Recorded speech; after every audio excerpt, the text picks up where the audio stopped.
ആകാശവാണി. നമസ്കാരം.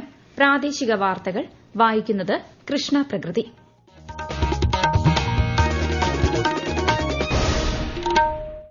പ്രധാന വാർത്തകൾ. ഫിൻലാൻഡ് പ്രസിഡന്റ് അലക്സാണ്ടർ സ്റ്റെപ്പ് പ്രധാനമന്ത്രി നരേന്ദ്രമോദിയുമായി കൂടിക്കാഴ്ച നടത്തി. പശ്ചിമേഷ്യയിൽ സംഘർഷം രൂക്ഷം. ഇറാന് നേരെ ആക്രമണം തുടർന്ന യുഎസ് ഇസ്രയേൽ സഖ്യം. തിരിച്ചടിച്ച് ഇറാൻ. സംസ്ഥാനത്ത് എസ്എസ്എൽസി പ്ലസ് 1 പരീക്ഷകൾക്ക് തുടക്കമായി. മുഖ്യ തിരഞ്ഞെടുപ്പ് കമ്മീഷണർ ഗ്യാനേഷ് കുമാർ ഇന്ന് കൊച്ചിയിലെത്തും. സംസ്ഥാനത്ത് നിയമസഭാ തിരഞ്ഞെടുപ്പിന് മുന്നോടിയായുള്ള ഒരുക്കങ്ങൾ വിലയിരുത്തും. ഐസിസി T20 ക്രിക്കറ്റ് ലോകകപ്പിന്റെ രണ്ടാം സെമി ഫൈനലിൽ ഇന്ന് ഇന്ത്യ ഇംഗ്ലണ്ട് പോരാട്ടം. വാർത്തകൾ വിശദമായി. വിവിധ മേഖലകളിലെ ഉഭയകക്ഷി സഹകരണം ശക്തിപ്പെടുത്തുന്നതിന്റെ ഭാഗമായി ഫിൻലാൻഡ് പ്രസിഡന്റ് അലക്സാണ്ടർ സ്റ്റെപ്പ് പ്രധാനമന്ത്രി നരേന്ദ്രമോദിയുമായി ചർച്ച നടത്തി. പരസ്പര താൽപര്യമുള്ള പ്രാദേശിക ആഗോള വിഷയങ്ങളും ചർച്ചയായി. ചർച്ചകൾക്ക് ശേഷം ഇരു രാജ്യങ്ങളും തമ്മിലുള്ള നിരവധി ധാരണാപത്രങ്ങളാണ് കൈമാറുന്നത്. പ്രധാനമന്ത്രി നൽകുന്ന ഉച്ചവിരുന്നിൽ പങ്കെടുക്കുന്ന അദ്ദേഹം രാഷ്ട്രപതി ഭവനിൽ രാഷ്ട്രപതി ദ്രൌപദി മുർമുവിനെ സന്ദർശിക്കും. വൈകുന്നേരം ദേശീയ തലസ്ഥാനത്ത് നടക്കുന്ന 11ാമത് റെയ്സിന സംഭാഷണ പരമ്പരയിൽ ഫിൻലാൻഡ് പ്രസിഡന്റ് മുഖ്യപ്രഭാഷണം നടത്തും. 4 ദിവസത്തെ ഇന്ത്യ സന്ദർശനത്തിനായി ഫിൻലാൻഡ് പ്രസിഡന്റ് ഇന്നലെയാണ് ന്യൂഡൽഹിയിൽ എത്തിയത്. പശ്ചിമേഷ്യയിൽ ഇറാനും യുഎസ് ഇസ്രയേൽ സഖ്യവും തമ്മിലുള്ള പോരാട്ടം അതിശക്തമായി തുടരുന്നു. ടെഹ്റാനിൽ ഇറാന്റെ ആഭ്യന്തര സുരക്ഷാ കമാൻഡ് സെന്ററുകളിലും ഇസ്രയേൽ നിരവധി ആക്രമണങ്ങൾ നടത്തി. ഓപ്പറേഷൻ എപ്പിക് ഫ്യൂറി എന്ന പേരിൽ അമേരിക്കൻ സേന നടത്തുന്ന ഓപ്പറേഷനിൽ ഇറാന്റെ 2000-ലധികം യുദ്ധോപകരണങ്ങൾ തകർത്തു. ഇറാന്റെ വ്യോമ പ്രതിരോധം പാടെ തകർത്തതായും നൂറുകണക്കിന് ബാലിസ്റ്റിക് മിസൈലുകൾ, ലോഞ്ചറുകൾ, ഡ്രോണുകൾ എന്നിവ നശിപ്പിക്കപ്പെട്ടതായും അമേരിക്ക വ്യക്തമാക്കി. ലബനനിലെ ബെയ്റൂട്ടിലെ ഹിസ്ബുള്ള കേന്ദ്രങ്ങൾക്ക് നേരെ ഇസ്രായേൽ വ്യോമസേന നടത്തുന്ന ആക്രമണവും ശക്തമാക്കിയിട്ടുണ്ട്. ഇറാനും ശക്തമായി തിരിച്ചടിക്കുന്നുണ്ട്. സംസ്ഥാനത്ത് എസ്എസ്എൽസി പ്ലസ് 1 പരീക്ഷകൾക്ക് തുടക്കമായി. കേരളത്തിലെ 3031 പരീക്ഷാ കേന്ദ്രങ്ങളിലായി 4,17,497 വിദ്യാർത്ഥികളാണ് എസ്എസ്എൽസി പരീക്ഷ എഴുതുന്നത്. ഗൾഫ് മേഖലയിൽ 633 പേരും ലക്ഷദ്വീപിൽ 386 പേരും രജിസ്റ്റർ ചെയ്തിട്ടുണ്ട്. രണ്ടാം വർഷ ഹയർ സെക്കൻഡറി പരീക്ഷകൾ നാളെയാണ് തുടങ്ങുന്നത്. കേരളത്തിന്റെ സ്വപ്ന പദ്ധതികളിലൊന്നായ ആനക്കാംപൊയിൽ കള്ളാടി മേപ്പാടി തുരങ്കപാതയുടെ ഫസ്റ്റ് ബ്ലാസ്റ്റിന്റെ സ്വിച്ച് ഓൺ നാളെ മുഖ്യമന്ത്രി പിണറായി വിജയൻ നിർവഹിക്കും. രാവിലെ 11-ന് മറിപ്പുഴ പദ്ധതി പ്രദേശത്താണ് ചടങ്ങ്. മന്ത്രി PA മുഹമ്മദ് റിയാസ് അധ്യക്ഷനാകും. വിശദാംശങ്ങളുമായി ആകാശവാണി കോഴിക്കോട് ജില്ലാ പ്രതിനിധി നസീർ ബാബു. കഴിഞ്ഞ ഓഗസ്റ്റ് 30-നാണ് മുഖ്യമന്ത്രി തുരങ്കപാതയുടെ പ്രവൃത്തി ഉദ്ഘാടനം നിർവഹിച്ചത്. അനുബന്ധ നിർമ്മാണ പ്രവർത്തനങ്ങളായ താൽക്കാലിക പാലം, ക്രഷർ യൂണിറ്റ്, ഫ്യുവൽ ടാങ്ക്, തൊഴിലാളികൾക്ക് താമസിക്കാനുള്ള ക്യാമ്പ്, ഷെഡ് എന്നിവയും പൂർത്തിയാക്കിയാണ് പദ്ധതിയുടെ പ്രധാന ഘട്ടങ്ങളിലൊന്നായ ബ്ലാസ്റ്റിംഗ് ആരംഭിക്കുന്നത്. വയനാട്, കോഴിക്കോട് ജില്ലകളെ ബന്ധിപ്പിക്കുന്ന 8.73 കിലോമീറ്റർ തുരങ്കപാത കേരളത്തിലെ ഏറ്റവും വലിയ അടിസ്ഥാന സൌകര്യ വികസന പദ്ധതിയിൽ ഒന്നാണ്. 4 വർഷം കൊണ്ട് പദ്ധതി പൂർത്തിയാക്കാനാണ് ലക്ഷ്യമിടുന്നത്. നിയമസഭാ തിരഞ്ഞെടുപ്പിന് മുന്നോടിയായുള്ള ഒരുക്കങ്ങൾ വിലയിരുത്താൻ മുഖ്യ തിരഞ്ഞെടുപ്പ് കമ്മീഷണർ ഗ്യാനേഷ് കുമാർ ഇന്ന് കൊച്ചിയിലെത്തും. വൈകിട്ട് 4:30-ന് അദ്ദേഹം എറണാകുളം ദർബാർ ഹാൾ ഗ്രൌണ്ട് സന്ദർശിക്കും.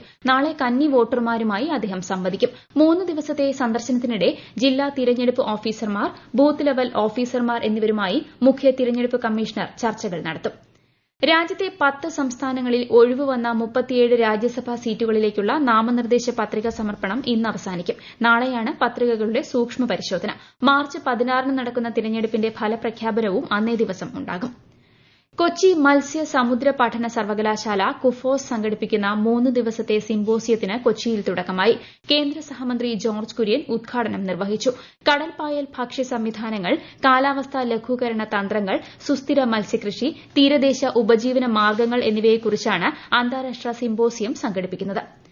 കോഴിക്കോട് കുന്നമംഗലം മാവൂരിൽ അനുവദിച്ച ഫയർ സ്റ്റേഷൻ ഇന്ന് മുഖ്യമന്ത്രി പിണറായി വിജയൻ ഓൺലൈനായി നാടിന് സമർപ്പിക്കും. മാവൂർ ബസ് സ്റ്റാൻഡ് പരിസരത്ത് നടക്കുന്ന ചടങ്ങിൽ PTA റഹീം MLA അധ്യക്ഷനാകും. ഈ വാർത്തകൾ ആകാശവാണിയിൽ നിന്ന്.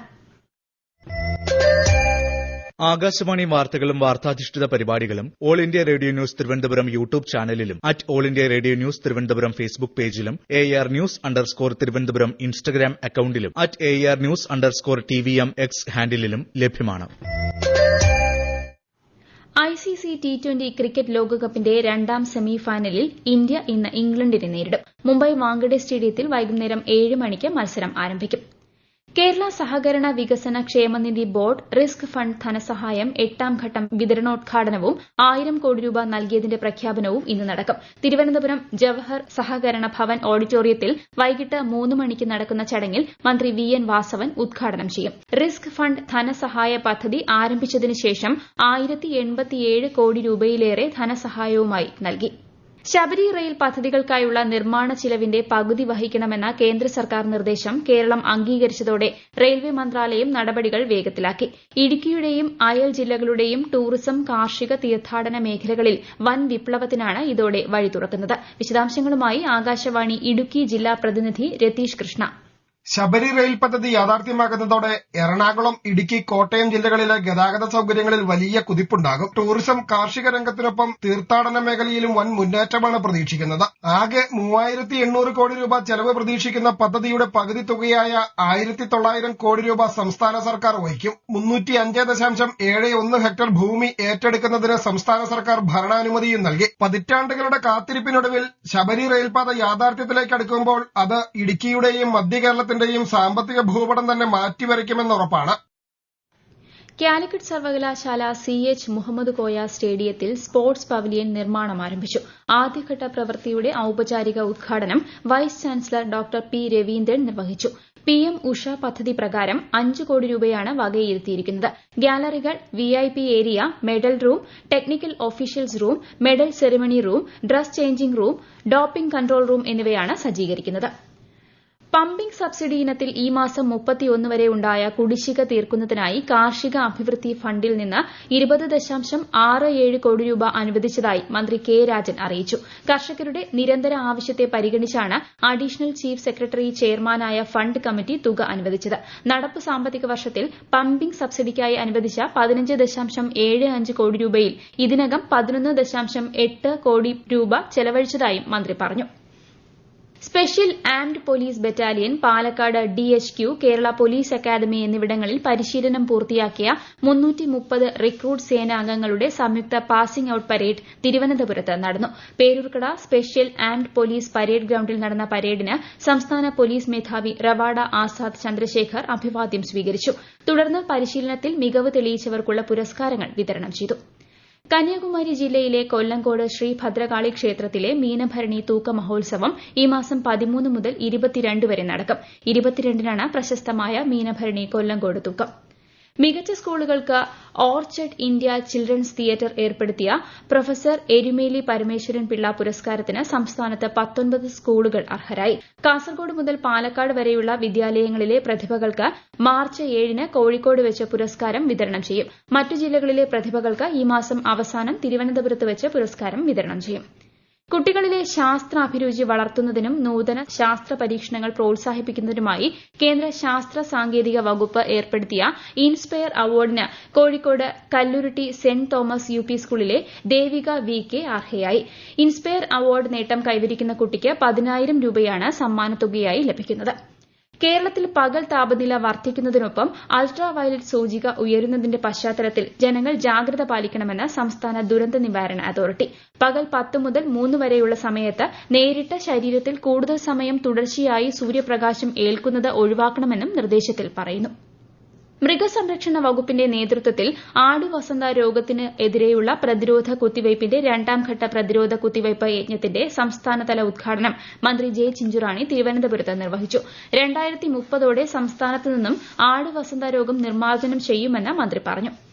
കിഫ്ബിയുടെ ധനസഹായത്തോടെ സ്ഥാപിക്കുന്ന കേരള ജീനോം ഡാറ്റാ സെന്റർ മന്ത്രി MP രാജേഷ് തിരുവനന്തപുരത്ത് ഉദ്ഘാടനം ചെയ്തു. 102 സ്കിൽ ഡെലിവറി പ്ലാറ്റ്ഫോം സെന്ററുകളുടെ ഉദ്ഘാടനം, ജീവധാര പോർട്ടലിന്റെ ലോഞ്ച്, വിജ്ഞാന കേരളം ഉന്നതി പദ്ധതിയിലൂടെ തൊഴിൽ ലഭിച്ചവർക്കുള്ള നിയമന ഉത്തരവ് കൈമാറൽ തുടങ്ങിയ പരിപാടികളുടെ ഉദ്ഘാടനം എന്നിവയും മന്ത്രി നിർവഹിച്ചു. പ്രധാന വാർത്തകൾ വീണ്ടും. ഫിൻലാൻഡ് പ്രസിഡന്റ് അലക്സാണ്ടർ സ്റ്റെപ്പ് പ്രധാനമന്ത്രി നരേന്ദ്രമോദിയുമായി കൂടിക്കാഴ്ച നടത്തി. പശ്ചിമേഷ്യയിൽ സംഘർഷം രൂക്ഷം, ഇറാന് നേരെ ആക്രമണം തുടർന്ന് US ഇസ്രയേൽ സഖ്യം, തിരിച്ചടിച്ച് ഇറാൻ. സംസ്ഥാനത്ത് SSLC+1 പരീക്ഷകൾക്ക് തുടക്കമായി. മുഖ്യ തിരഞ്ഞെടുപ്പ് കമ്മീഷണർ ഗ്യാനേഷ് കുമാർ ഇന്ന് കൊച്ചിയിലെത്തും. സംസ്ഥാനത്ത് നിയമസഭാ തിരഞ്ഞെടുപ്പിന് മുന്നോടിയായുള്ള ഒരുക്കങ്ങൾ വിലയിരുത്തും. ICC T20 ക്രിക്കറ്റ് ലോകകപ്പിന്റെ 2ാം സെമിഫൈനലിൽ ഇന്ന് ഇന്ത്യ ഇംഗ്ലണ്ട് പോരാട്ടം. പ്രാദേശിക വാർത്തകൾ കഴിഞ്ഞു. അടുത്ത വാർത്താ പ്രക്ഷേപണം 12:50.